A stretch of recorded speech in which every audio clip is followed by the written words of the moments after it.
घन और घनमूल में अंतर बताएंगे हम आपको। घन लिखने में छोटा घन दो अक्षर है, लेकिन उत्तर इसका बड़ा आएगा। मैं कहूँ दो का घन ज्ञात हो तो 2 गुणा 2 गुणा 2 तो कितने हो गए? 8 हो गए।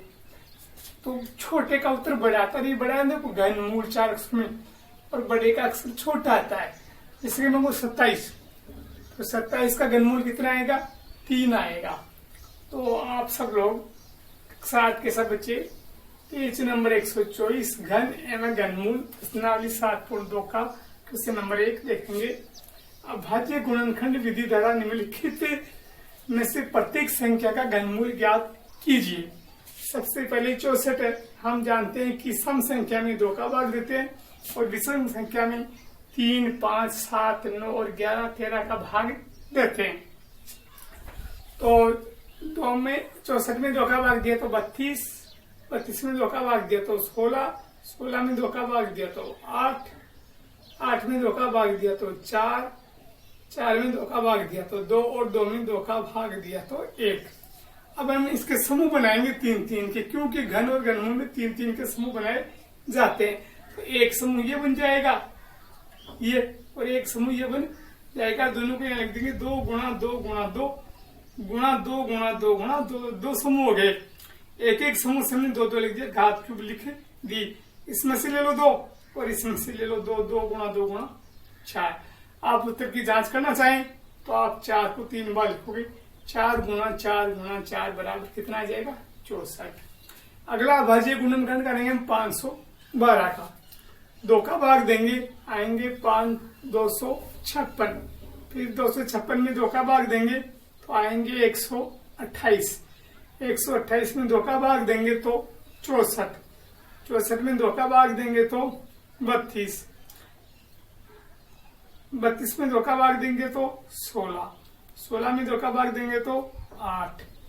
8 में 2 का भाग देंगे तो 4। 4 में 2 का भाग देंगे तो 2। ध्यान रहे 2 का भाग 2 या उस संख्या को आधा करो, एक ही बात है। अब इनके हम समूह बनाएंगे तो एक समूह 2-2 का ये बन गया, एक 2-2 का समूह ये बन गया और एक 2-2 का समूह ये बन गया। इन तीनों समूह में से हम 2-2 लेंगे तो 2 गुणा 2 गुणा 2 बराबर क्या होंगे? 8 हमारा उत्तर आ जाएगा। तो हमने क्या किया? 3 समूह ले लिए, 3 में समूह ले लिए, एक अंक, और 2 गुणा 2 गुणा बराबर कितने हो गए? 8 हो गए। अगला हमारा अभाज्य गुणनखंड से हम करेंगे 10,648। 2 का भाग दें, आ गए 5,324। 5,324 में फिर 2 का भाग दिया तो आ गए 2,662।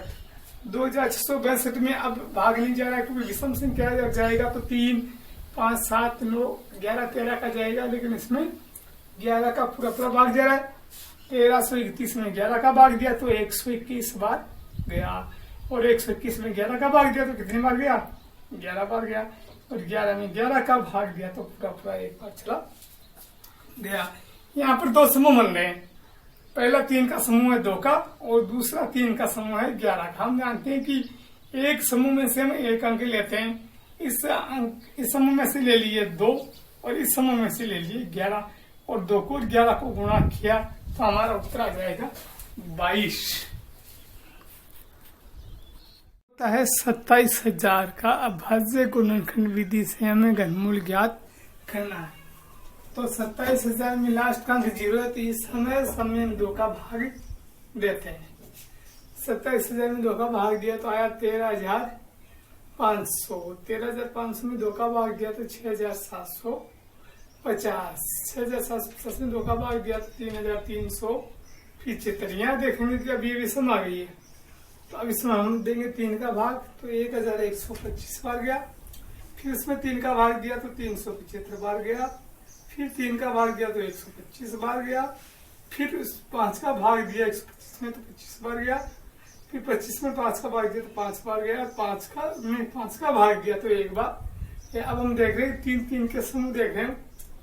2-2 का एक समूह, 3-3 का एक समूह और 5-5 का एक समूह। ये रहा पहला समूह 2-2 का, दूसरा 3-3 का, और ये तीसरा 5-5 का। तो 2 इसमें से ले लिए, 3 इसमें से ले लिए, 5 इसमें से ले लिए। 2 गुणा 3 गुणा 5 ये हो गए 30।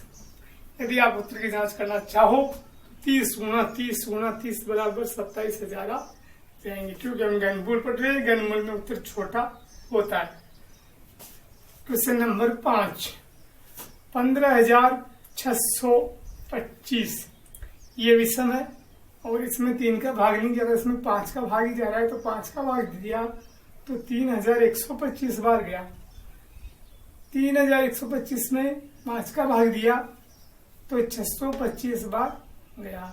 625 में 5 का भाग दिया तो 125 बार गया। 125 में 5 का भाग दिया तो 25 बार गया। 25 को 5 में भाग किया तो 5 बार, 5 में फिर 5 का भाग दिया तो 1 बार। अब इसके हमने क्या बनाए, 3 के समूह बनाए, तो एक समूह तो इस 5 का बन गया और एक समूह इस 5 का बन गया। इन दोनों में से हमने एक ही ले लिया, 5 गुना 5 गुना, तो ये इसका उत्तर आ गया 25। अब 13,824, 13,824 में 2 का भाग दिया तो आए 6,912, 6,912 में फिर 2 का भाग दिया तो आए 3,456, फिर 2 का भाग दिया तो 1,728, फिर 2 का भाग दिया तो 864, फिर 2 का भाग दिया तो 432, फिर 2 का भाग दिया तो 216, फिर 2 का भाग दिया तो 108, फिर 2 का भाग दिया तो 54। अब फिर 2 का भाग दिया तो 27, अब 27 के आ गए विषम, विषम में किसका भाग देंगे, 3 का। 27 में 3 का भाग दिया तो 9, 9 में 3 का भाग दिया तो 3, और 3 में 3 का भाग दिया तो 1। अब इसके 3 के हम समूह बनाएंगे, तो हम देख रहे हैं कि ये पहला समूह हो गया, ये दूसरा समूह हो गया, ये तीसरा समूह हो गया, और 3 का लास्ट वाला समूह हो गया। यानी 2 इसमें से ले लिए, 2 इसमें से ले लिए, 2 इसमें से ले लिए और 3 इसमें से ले लिए। 3 को 2 से गुणा किया 6, 6 को 2 से गुणा किया 12, 12 को 2 से गुणा किया तो उत्तर आ गए हमारे 24। अब है 1,10,592, 1,10,592 में किसका भाग दिया, 2 का, तो आ गए 55,296। फिर 2 का भाग दिया तो आए 27,648। उसके बाद फिर 2 का भाग दिया तो आए 13,824। फिर 2 का भाग दिया तो आए 6,912। फिर 2 का भाग दिया तो आए 3,456। फिर 2 का भाग दिया तो आया 1,728। फिर 2 का भाग दिया तो आया 864। फिर 2 का भाग दिया तो आया 432। फिर 2 का भाग दिया तो आया 216। फिर 2 का भाग दिया तो आया 108। फिर 2 का भाग दिया तो आया 54। 54 में 2 का भाग दिया तो क्या आया 27। अब 27 विषम है, 27 में 3 का भाग दिया तो 9, 9 में 3 का भाग दिया तो 3, और 3 में 3 का भाग दिया तो 1। इस प्रकार से हम देख रहे हैं कि ये पहला जोड़ा, ये दूसरा समूह है, ये तीसरा समूह है, और ये चौथा समूह, और लास्ट का हमारा 3 का 5 का समूह है। अब इन सब में से हम एक लेंगे, 2 इसमें से ले लेंगे, 2 इसमें से लेंगे, 2 इसमें से लेंगे, 2 इसमें से लेंगे और 3 इसमें से लेंगे। हमने लिखे लिया, अब इसको गुणा किया, 3 दूनी 6, 6 को 2 से गुणा किया 12, 12 को 2 से गुणा किया 24, और 24 को 2 से गुणा किया तो कितने आ गए 48।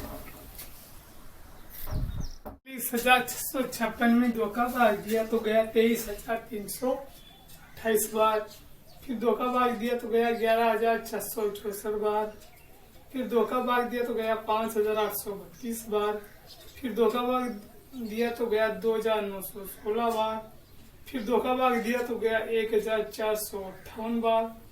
फिर 2 का भाग दिया तो गया 729 बार। अब ये विषम आ गई है, 3 का भाग दिया तो आए 243, 3 का भाग दिया तो आया 81, 3 का भाग दिया तो आया 27, 3 का भाग दिया तो आया 9, 3 का भाग दिया तो आया 3, और 3 में 3 का भाग दिया तो आया 1। अब इसके हम समूह बनाएंगे 3 के, 2 का एक समूह बन गया, ये 2 का एक समूह बन गया, ये 3 का एक समूह बन गया, और ये 3 का एक समूह बन गया। इनमें से एक का एक अंक लेंगे, 2 ले लिया, 2 ले लिया, 3 ले लिया, और ये 3 ये किया, इनको गुणा करें कितनी आई 36।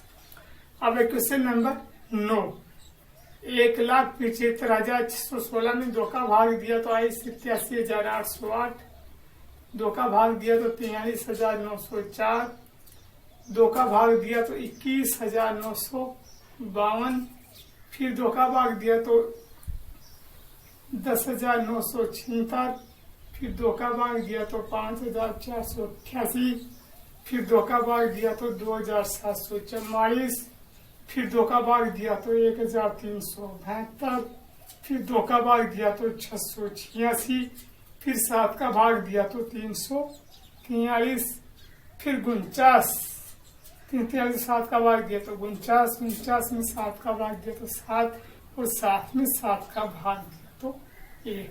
अब 1,75,616 के 3 के समूह बनाए, एक समूह है, 2 समूह है, 3 समूह तो 2 होंगे, और एक समूह किसका बन गया 7 का। अब इनमें से एक एक लेंगे हम लोग, तो हमने एक एक ले लिया, 2 इसमें से, 2 इसमें से, 2 इसमें से और 7 इसमें से ले लिया, तो 2 गुणा 2 गुणा 2 गुणा 7, 7 दूनी 14, 14 2 से 28 को 2 से गुणा किया तो 56 हो गए। अब हम लेंगे क्वेश्चन नंबर 10, 93,125 में 3 का भाग दिया तो आए 30,375, 3 का भाग दिया तो आए 10,125, इसमें 3 का भाग दिया तो आए 3,375, इनमें 3 का भाग दिया तो आया 1,125, इसमें 3 का भाग दिया तो आए 375, इसमें 3 का भाग दिया तो आया 125। अब 125 में 3 का भाग नहीं जाता, 5 का देंगे, 5 का भाग दिया तो आए 25, 25 में 5 का भाग दिया तो आए 5, और 5 में 5 का भाग दिया तो आया 1। अब इसके हम 3 के समूह बनाएंगे, तो एक तो 3 का समूह ये बन गया, एक 3 का ये बन गया, और एक 5 का ये बन गया, तो तीनों समूह में लिखने पर 3 इसमें से ले लिए, 3 इसमें से ले लिए, और 5 इसमें से ले लिए, और 3 को गुणा किया, 5 गुणा 3 15 गए, 15 को 3 से गुणा किया तो उत्तर आ गए 45। सत्य है या असत्य है आप लोगों को बताना है। घन और घनमूल के साथ 2 का क्वेश्चन नंबर हमारा 2 है। किसी भी विषम संख्या का घन सम संख्या होता है, असत्य बात है। कोई भी विषम संख्या हो उसका घन क्या हो, सम। आप जानते हो कि 3 का घन करते हैं, 3 गुणा 3 गुणा 3, 3 को 3 से 9, 9 को 3 से गुणा किया तो 27, तो विषम हो गई ना, तो यह सत्य है। एक पूर्ण घन संख्या 2 शून्यों पर समाप्त नहीं होती है, सत्य बात है कि एक पूर्ण घन संख्या कोई है तो 2 शून्यों पर समाप्त नहीं हो सकती। क्यों? कि यदि हम 10 लें तो 10 गुणा 10 गुणा 10 बराबर कितने हो गए, 1000। यदि किसी संख्या का वर्ग 5 पर समाप्त होता तो उसका घन 25 पर समाप्त होगा, ये बात सत्य है। क्यों? किसी संख्या का वर्ग 5 है, फिर उसको उसी संख्या से गुणा करेंगे तो 25 हो जाएगा, तो ये बात सत्य है। ऐसा कोई पूर्ण घन नहीं है जो 8 पर समाप्त होता है, यह सत्य है। क्यों? कि 2 एक ऐसी संख्या जिसका घन 8 पर ही समाप्त होता है। 2 गुणा 2 बराबर 8। 2 अंकों की संख्या का घन 3 अंकों वाली संख्या हो सकती है, सत्य बात है। सभी हो जरूरी नहीं है, 2 अंकों की संख्या का घन 3 अंकों वाली संख्या हो सकती है। जैसे कि मैं कहूँ 2 अंकों की शुरू हुई 10, 10 का घन ज्ञात करें, 10 गुणा 10 गुणा 10, ठीक है ना, तो 3 अंकों में हो गए ना।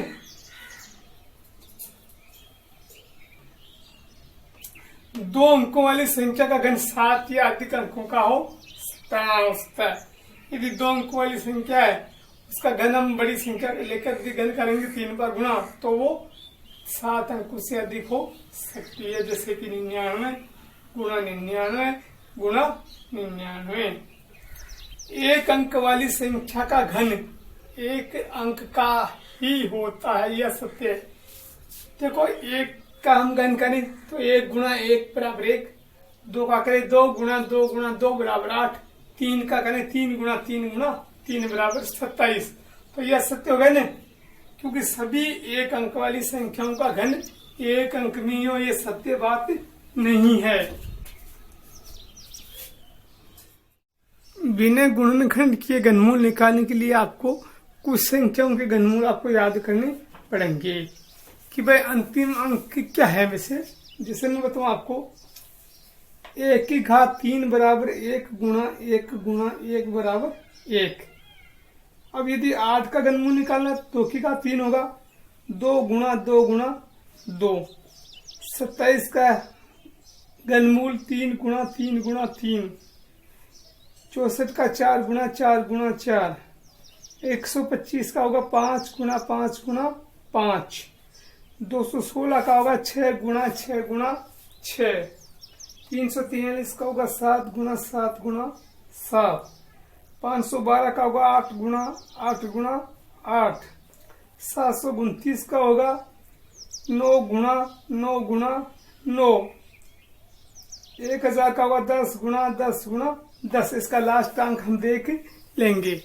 अब हमारी संख्या है 1331। तो हम क्या करेंगे कि दाईं ओर से आरंभ करते हुए 3 अंकों का हम क्या बनाएंगे, समूह बनाएंगे। हमारी संख्या 1331 इधर से बनाएंगे, दाईं ओर से तो बन गया 331 और एक इधर क्या रह गया, एक अंक रह गया, तो इनका समूह बन गया। तो दाईं ओर से प्रारंभ करते हुए 3 अंक का समूह बना लिया है। चरण नंबर 2, पहला समूह 331 है। इधर का पहला समूह क्या, दाईं ओर का 331 है तथा इकाई अंक इसका क्या, 1, जो कि केवल एक इकाई वाले अंक से ही प्राप्त होता। अब हमें 1 या 3, 1 की घात की बनी 1 गुणा 1 गुणा 1। चरण नंबर 3 है। दूसरा समूह क्या प्राप्त हुआ हमें, 1, और 1 का घनमूल क्या है, 1 ही है, क्योंकि 2 यदि हम करें तो 2 गुणा 2 तो 8 हो गए, तो हमारे क्या है 1। अतः दूसरा अंक 1 प्राप्त हुआ है। अतः दी गई संख्या का घनमूल क्या हो गया, 11 हो गया। इस प्रकार 1331 का घनमूल हमें प्राप्त हो गया है 11। 4913 का बिना गुणनखंड किए घनमूल ज्ञात करना है। और दी गई संख्या हमारी 4913। दाईं ओर से आरंभ करते हैं 3 के समूह बनाएंगे, तो 913 का समूह इधर रह गया 1 अंक 4। दूसरा चरण, पहला समूह 913 है तथा इसका इकाई का अंक क्या है, 3 है, जो कि केवल 7 इकाई वाले अंक से प्राप्त होता है। 7 की घात क्यूब 7 गुणा 7 गुणा 7 बराबर 346। अतः इकाई का अंक हमें क्या प्राप्त हो गया, 7 प्राप्त हो गया। दूसरा समूह का अंक क्या है, 4। 4 का वर्गमूल करें, 1 गुणा 1 गुणा 1 से बड़ा क्या है 4, और 4 से बड़ा क्या है 2 की घात 3। अतः हमारा अंक क्या होगा, 1, क्योंकि 2 तो बड़े हो गए। अतः दाई का अंक 1 प्राप्त हुआ। अतः दी गई संख्या 7 तो इकाई का अंक हो गया, दाई का अंक हो गया 1। अतः दी गई संख्या का घनमूल क्या हो गया, 17 होगा। इस प्रकार घनमूल हमारा आ गया 17। 12167। चरण नंबर 1, दाईं ओर से आरंभ करते हुए 3 अंकों का समूह बनाएंगे, तो 167 इस समूह में हो गए और 12 इस समूह में हो गए। पहला समूह 167 है। पहले समूह में क्या 167, इसका इकाई का अंक क्या है, 3 है, जो कि केवल 3 इकाई वाले अंक से प्राप्त होता। 3 की घात क्यूब होगी 3 गुणा 3 गुणा 3 27। ये भी 7 आ गई, ध्यान 7 आ। इकाई का अंक क्या हो गया, 3 हो गया। दूसरा समूह 12 है। क्या है दूसरा समूह, 12 का वर्गमूल 2 की घात 3, 2 गुणा 2 गुणा 2 तो 8 हो गए। और यदि 3 लेते हो 3 गुणा 3 गुणा 3 तो 27 हो गया था। यह हम नहीं लेंगे, हम लेंगे 2 की घात 3 यानी 2 लेंगे। अतः दाई का अंक क्या प्राप्त हो गया, 2 प्राप्त हुआ। अतः दी गई संख्या का घनमूल क्या हो गया, 23 होगा। इस प्रकार से 12167 का घनमूल हो गया आपका 23। 32,768। दो समूह बनाए, बाई ओर के दाई ओर के समूह 768 और बाई ओर का हो गया 32। पहला समूह क्या है 768 तथा इसका इकाई अंक क्या है 8 है, जो कि केवल 2 इकाई वाले अंक से ही प्राप्त किया जा सकता है। 2 की घात क्यूब 2 गुणा 2 गुणा 2, अतः इकाई अंक क्या आ गया 2 आ गया। दूसरा समूह है क्या प्राप्त हुआ था 32। 32 का घनमूल के 3 की घात क्यूब होगा, क्यों 3 गुणा 3 गुणा 3 बराबर 27, लेकिन इससे बड़ा 4 की घात 3 है। 4 गुणा 4 गुणा 4 बराबर कितने हो गए, तो ये बड़े हो गए 64 हो गए नहीं, तो अतः धाई का अंक 3 प्राप्त हुआ। कितना प्राप्त हुआ 3। अतः दी गई संख्या का घनमूल 32 प्राप्त होगा। इस प्रकार 32,768 का घनमूल में प्राप्त हो गया 32।